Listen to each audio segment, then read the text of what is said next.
All right, here we go, walking around the outside of a 2021 Mach-E with everything opened up. Front end, here's what I'm calling it a frunk looks like. Front trunk, storage, washer fluids under there. Let's keep it going around down the side. Those wheels are on the premium package specifically. And the badging on the side will also tell you, they all say Mach-E. The 4 means it's a 4-wheel drive, and the X means it has the extended range battery. So that's a giveaway on the outside of the car. And this color is the infinite blue with the black interior. While we're strolling around, rear hatch open. So you can see on this thing, the battery lives underneath, so the load floor is maybe taller than you would expect if you're calling it a hatchback, but about what you would if you were calling it an SUV, which is how they're marketing it as a crossover. So down the other side, doors, I don't know what those are. Driver's area. That's actually really cool. There's 2 screens, so there's not a lot going on, but there is a lot going on at the same time.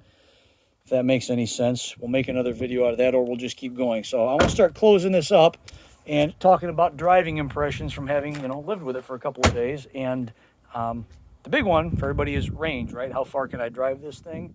Well, I've purposely not charged it. I've been running the heated seats and the heated steering wheel and the climate control and all the electronics and putting the full load on it.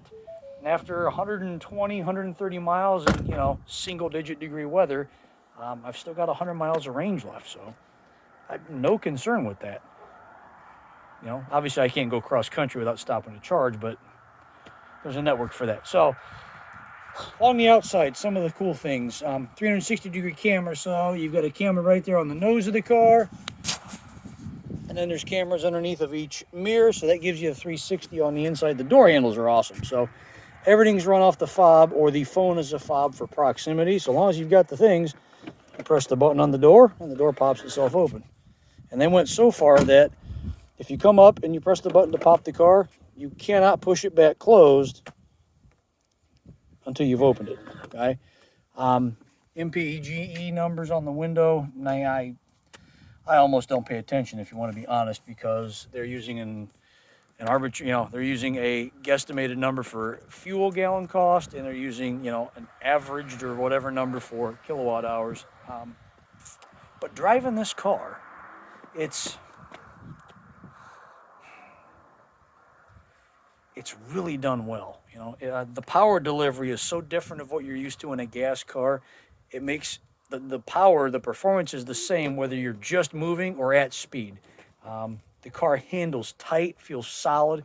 It's firm. It's almost a sporty feel, so it's not a cushy luxury electric car. It is sporty, and I know there's a thing about the Mustang name being on it, and let's not say where I stand on that either, but the car does all of those things, and it's easy to drive. It's not difficult. The space is good. The legroom is great. The technology is awesome. It does everything it's supposed to do. Overall, my impression, I drive pickup trucks and tow trailers. I may not be buying one myself, but if I were that kind of market, I would get this over everything else that's out there competitively right now. And this is a demo car available at the store, so you're more than welcome to come by and give it a try yourself, even if it's just to try it to see what it's like. That's what it's for. So hit me up. Appreciate you all. Hope you all had a good weekend too.